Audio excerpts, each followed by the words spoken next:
औज़ुबिल्लाहिमिनश्शैतानिर्रजीम बिस्मिल्लाहिर्रहमानिर्रहीम। दोस्तों, मैं हूं आपका होस्ट नज़ीर संधू नए व्लॉग के साथ। ट्रंप की चालें, एक तरफ वो फील्ड मार्शल की तारीफें कर रहे हैं, पाकिस्तान ने हिंदुस्तान के 7 जहाज गिराए, लहक लहक कर बता रहे हैं। हम खुश हो रहे हैं, मकसद हमें खुश करना नहीं, मकसद हिंदुस्तान को इंस्टिगेट करना है। इन्होंने चाइना को नाराज कर लिया है, पड़ जो इनको, ठोक दो।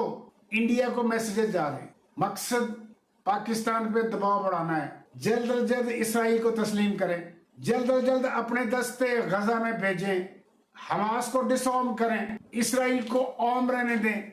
और हमारे हुक्मरान जो हैं, हमारी मुक्तदरा जो है, वो खामोश तो है, लेकिन इरादे बांध रही है ट्रंप को खुश करने के। अगर ट्रंप को खुश ना किया गया तो वो मेरी कुर्सी पे किसी और को बैठा सकता है, ये हमें कबूल नहीं। ट्रंप को नोबेल प्राइज के लिए 2026 में नॉमिनेट करना है। उसने इसराइल और हमास के दरमियान सीज फायर करवाया है, बहुत बड़ी बात है। अल जजीरा के मारूफ सहाफी मेहदी हसन ने इस सीज फायर को बड़े ही फनी अंदाज में डिफाइन किया। मेहदी हसन कहते हैं सीज का मतलब है हमास फलस्तीन और फायर का मतलब है इसराइल। हमास डिसआर्म होगा, सीज हो गया, और इसराइल के पास गन्स होगी, वो फायर कर सकता है, सीज फायर मुकम्मल। पाकिस्तान के दस्तों का बुलावा है, 8 मुस्लिम ममालिक की वहां फौज होगी, जिसका काम हमास को डिसआर्म करना है। हमास वालों के पास तो असला नहीं होगा, इसराइल के पास होगा।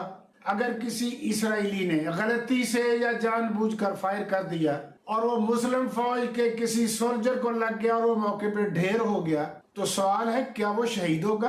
क्योंकि वो तो इसराइलियों का तहफ़्फ़ुज़ कर रहा है। क्या वो जन्नत में जाएगा या कहीं और?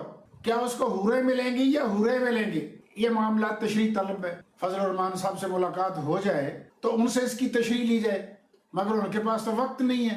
He is very busy. वो 27th अमेंडमेंट को आर्किटेक्ट कर रहे हैं। फलस्तीनियों से उन्हें रगबत भी कोई नहीं। हाँ, इसराइल का कोई मैटर हो तो वो उसकी तशरीह करने को तैयार है।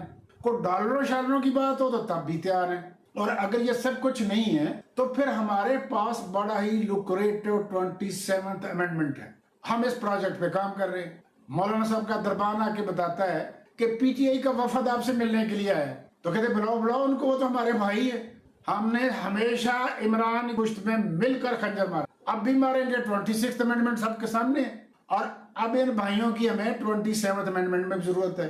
अगर ये भाई हमारे साथ रहे, लूसीफर की मदद रही, तो मुझे यकीन है कि मेरे होनहार सपूत जो है वो मिनिस्टर बन जाएंगे।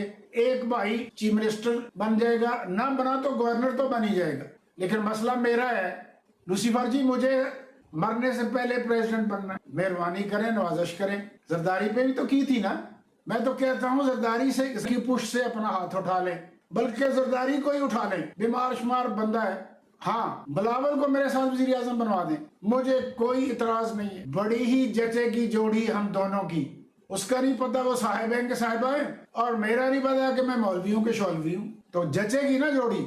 इसके साथ ही दोस्तों, मैं इस वीडियो को क्लोज करता हूँ और आपसे रिक्वेस्ट करता हूँ आप इसे सब्सक्राइब करें, शेयर करें, लाइक करें, कमेंट करें, बेल आइकन दबाना मत भूलें। मैं आपका बहुत शुक्रगुजार हूँ। थैंक्स।